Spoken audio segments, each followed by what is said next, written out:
Captain James Reed squinted against the harsh sunlight reflecting off the rocky terrain of Earth's most notorious military training facility.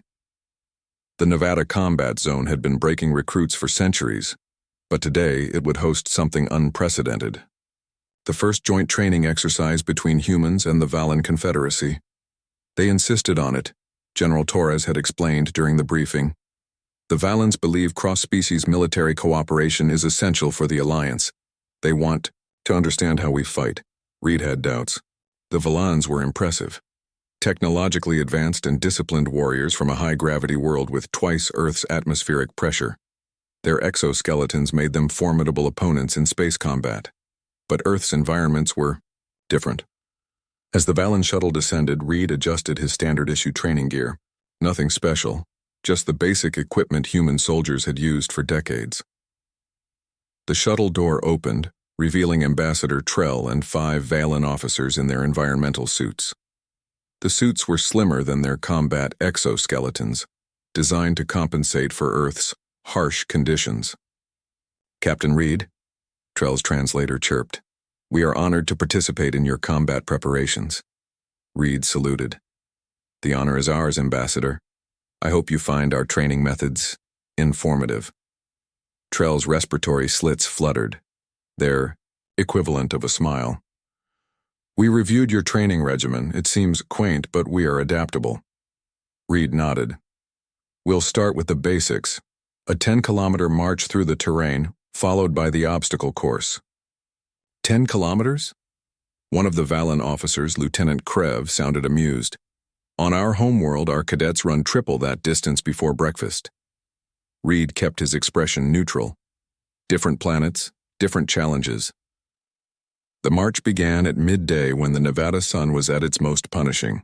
Reed set a moderate pace, leading 20 human recruits and the 5 Valan officers across the rocky desert landscape. 3 kilometers in, Lieutenant Krev was struggling. His movements were becoming jerky. His breathing labored even through the environmental suit. "Are you all right, Lieutenant?" Reed asked. "Your planet's gravity is as expected," Krev responded. "But this heat and the dryness, it's extraordinary." Reed nodded. The Nevada Combat Zone was chosen specifically for these extremes, humans trained to fight anywhere. By the 5-kilometer mark, 2 Valan officers had fallen behind. Their suits were working overtime to maintain internal homeostasis, whirring loudly with the strain. Ambassador Trell was moving steadily, but had grown silent, focusing entirely on maintaining forward momentum. When they reached the obstacle course, the humans were sweating profusely but otherwise fine. The Valans were in visible distress.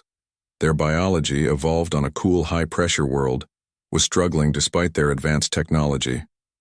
"Perhaps we should postpone the obstacle course," Ambassador Trell suggested, his translator barely audible over his labored breathing. Reed considered this. "With respect, Ambassador, combat doesn't pause when conditions are unfavorable." "Proceed then," Trell conceded. The obstacle course was brutal, climbing walls, crawling under barbed wire, swinging across mud pits. The human recruits, though, exhausted, completed each task methodically. The Valan struggled with the simplest obstacles. Their environmental suits, designed for survival rather than agility, hindered them at every turn. Lieutenant Krev collapsed halfway through the mud. Crawl. His suit had overheated, shutting down critical cooling functions. 2 human medics immediately rushed to his aid. "This is why we train here," Reed explained as they carried Krev to the medical tent. "Not because it's easy, but because it's hard. Because when we fight somewhere even worse, we'll be ready." Ambassador Trell watched as his officers were treated for heat exhaustion and dehydration. "Our intelligence suggested humans were physically unremarkable, fragile even." Reed smiled slightly. "Compared to many species we don't have natural armor or superior strength. What we have is adaptability. Humans can fight in the vacuum of space, the depths of oceans, the heat of deserts and the cold of tundra. And you train for all these environments?" "From childhood," Reed confirmed. "Not just soldiers. Human children play in conditions that would hospitalize your officers. Our homeworld isn't uniform. We evolved dealing with extremes." Later that evening, as the Valens recovered in their shuttle's controlled environment, Ambassador Trell requested a private meeting with Reed. Our military strategists severely underestimated humanity, Trell admitted. We calculated your technological capabilities accurately, but failed to account for your biological resilience. Reed nodded. It's a common mistake. Our history is filled with technologically superior forces defeated by enemies who simply endured better. The Alliance proposals will need revision, Trell said.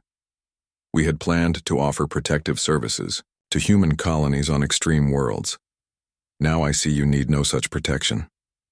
What we need, Reed suggested, are allies who understand their strengths and limitations, as we understand ours. Trell's respiratory slits fluttered again. Indeed, and perhaps on training facilities that don't kill our officers, Reed laughed. We can arrange that. But remember, Ambassador, this is just our training ground. The actual battlefields will be worse. As Trell departed, Reed watched the Nevada sunset paint the harsh landscape in golden hues. Humanity had always been the underdogs in the galactic community, smaller, weaker, less technologically advanced than many species they encountered. But they had one advantage that continually surprised their allies and enemies alike. Humans didn't just survive in hellish conditions. They trained in them by choice, and that made all the difference.